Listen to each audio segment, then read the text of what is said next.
Ito pala ang kwento ng buhay at naging kasaysayan ng isa sa alamat at mahusay na actress, na si Ms. Anita Linda. Halika mga kakwento, samahan ninyo ako at alamin natin ang naging kwento ng buhay niya.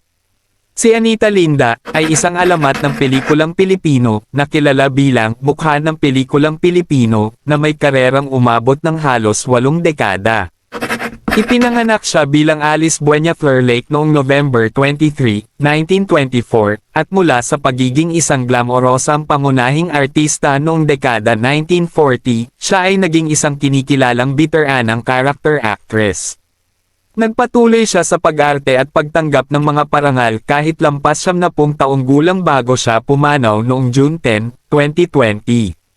Maagang buhay at pinagmulan. Ipinanganak si Alice Lake sa Pasay City kina James Lake, isang Amerikanong mining engineer at dating sundalo, at Gorgonia Buena Flor mula Iloilo.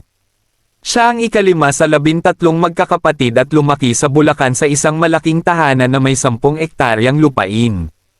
Nag-aral siya sa Polo Elementary School at nagtapos sa Good Shepherd Convent High School.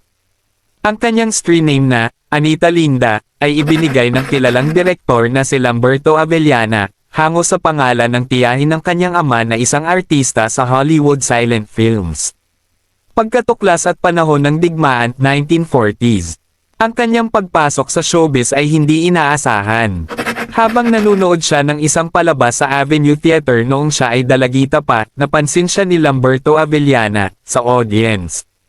Kahit nag-alinlangan siya dahil mahina pa ang kanyang Tagalog, isinama siya ni Avellana sa rehearsals at kalaunan ay isinabak sa kanyang unang pelikula, Tia Juana, 1943. Noong panahon ng pananakop ng mga Hapon, huminto ang paggawa ng pelikula kaya nagtanghal si Anita sa mga vaudeville o variety show sa Avenue Theater.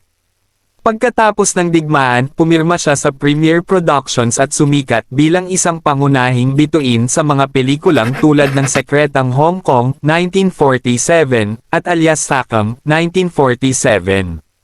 Rurok ng karera at gintong panahon, 1950s hanggang 1970s.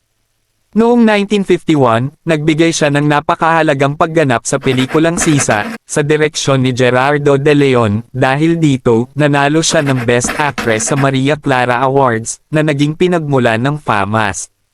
Pagkatapos ng pansamantalang pahinga noong dekada 1960, nagbalik siya ng malakas noong dekada 1970, at nakipagtulungan sa bantog na direktor na Lino Brocka, kabilang sa kanyang mga kilalang pelikula sa panahong ito ang Tinimbang Ka Ngunit Kulang, 1974.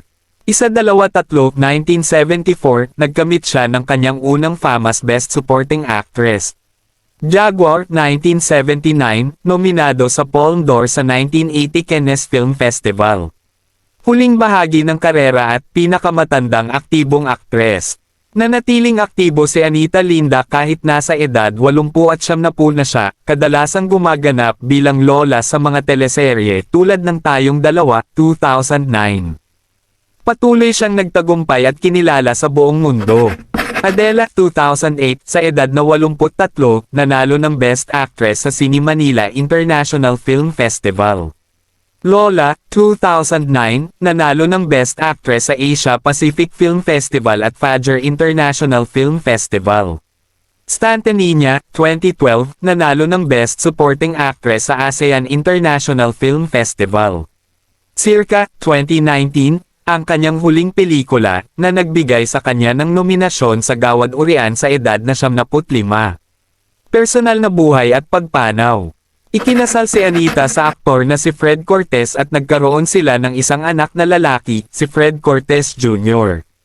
Mayroon din siyang anak na babae na si Francesca Lake Legaspi. Ang kanyang buhay ay puno ng tagumpay ngunit may mga pagsubok din, kabilang ang malagim na pagkamatay ng kanyang kapatid na si Mamie noong 1950 sa isang insidente ng pagnanakaw. Pumanaw si Anita Linda, habang natutulog noong June 10, 2020, sa edad na 75. Ayon sa kanyang anak, ang sanhi ng kanyang kamatayan ay heart failure matapos ang ilang araw ng hirap sa paghinga. Siya rin ay dumaranas ng late-stage dementia. Sa panahon ng kanyang pagpanaw, kinilala siya bilang pinakamatandang aktibong aktres sa industriya ng pelikulang Pilipino. Nagustuhan nyo ba ang ating video mga kakwento? Wag mo naman kalimutang i-like ang video natin at i-follow mo na rin ako, para updated ka sa mga bagong video natin at i-comment mo na rin dyan sa baba kung saan lugar ka para alam ko kung saan nakarating ang ating video. Salamat!